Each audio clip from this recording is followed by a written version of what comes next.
an original Igbo supernatural story.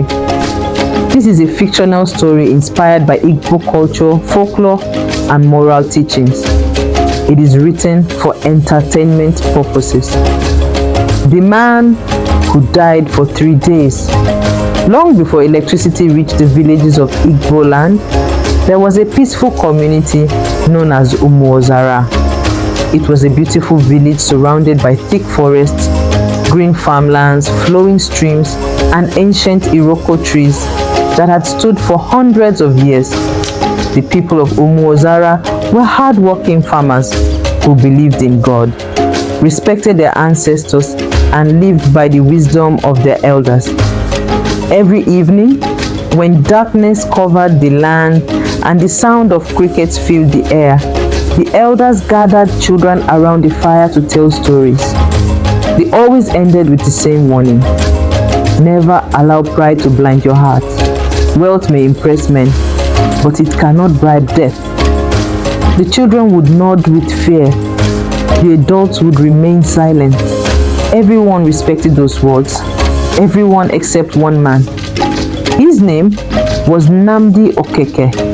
Nnamdi was the wealthiest man in Umuozara. His compound was larger than those of many chiefs. His barns were filled with thousands of yams. His farm stretched beyond the hills, and his herds of goats and cows were too many to count.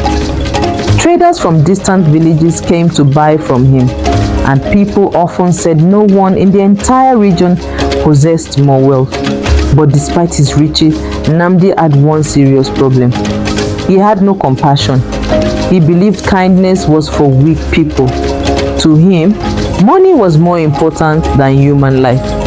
Whenever poor people came to ask for help, he chased them away. Whenever widows begged for mercy, he mocked them. Whenever orphans cried before him, he laughed and told them to work harder. As years passed, many people stopped praying for him. Instead, they simply prayed never to fall into his hands. One hot afternoon, as the sun burned fiercely above the village, an elderly widow slowly walked toward Nnamdi's compound. Her name was Mama Ezine. She was nearly 70 years old. Her husband had died many years earlier, leaving her to care for 3 young grandchildren after their parents were taken by sickness. Life had not been kind to her. Her only source of survival was a small piece of farmland inherited from her late husband. Unfortunately, before his death, her husband had borrowed money from Nnamdi during a terrible season of famine. Although Mama Ezine had struggled to repay the debt, the harvest had failed for 2 consecutive years. Now the repayment date had arrived. She knew why she had been summoned. As she entered the large compound, several servants looked at her with pity. One of them quietly whispered, "Poor woman, may God help her." Another shook his head, "Our master has no mercy." Mama Ezine walked slowly until she reached the open courtyard where Nnamdi was relaxing beneath a large mango tree with 3 wealthy friends. Palm wine stood before them. Roasted meat covered the wooden table. Laughter filled the air. Immediately she saw him. Mama Ezine knelt on the bare ground. "My son." Before she could continue, Nnamdi interrupted her.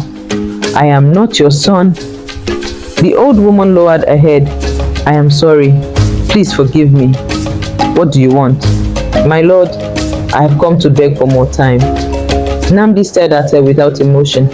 "You already had 1 year." "I know." "You failed to pay." "I know. So why are you here?" The old woman struggled to control her tears. "My grandchildren are still very young. If you take our farmland, we shall have nothing left to eat. Give me 1 more farming season. I promise I will repay every kobo." For a brief moment, silence covered the compound. Even Nnamdi's friends looked at him, expecting mercy. Instead, he laughed. A loud, cruel laugh. "Do you think I became rich by listening to stories? No, my lord. Business is business." He turned towards one of his workers. "At sunrise tomorrow, gather 10 men." "Yes, master." "Go to her farm. Remove every boundary stone. The land belongs to me from tomorrow." The old woman burst into tears. She crawled closer and held the edge of his wrapper. "My son, please, have mercy." Nnamdi angrily pulled his wrapper away. "Do not touch me." The servants looked away in shame. Mama Ezine slowly stood up. Although tears rolled down her cheeks, anger never appeared on her face. She simply looked toward the sky and spoke quietly. "I do not curse you, Nnamdi Okeke.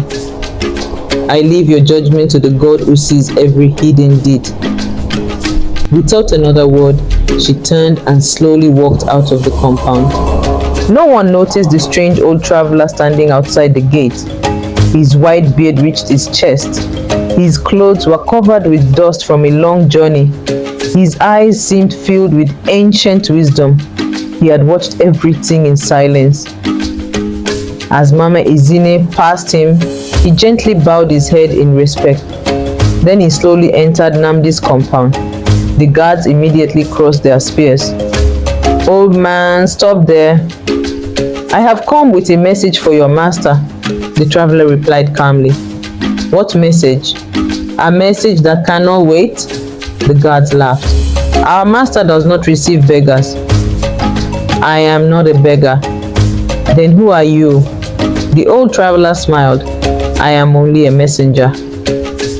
Something about his voice made the guards uncomfortable. After a brief discussion, they allowed him inside. As he approached the courtyard, the laughter around the table slowly faded. Nnamdi looked up. His face showed annoyance. "What do you want?" The traveler bowed respectfully. "I have walked many days to speak with you." "Speak quickly."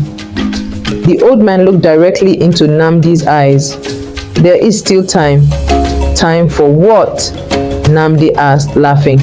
"To change your ways." The wealthy man burst into another loud laugh. "My ways have made me the richest man in this land." The traveler remained calm, rich before men, but poor before heaven. The smile disappeared from Nnamdi's face. He slowly stood up. "What did you say?" The old man answered without fear.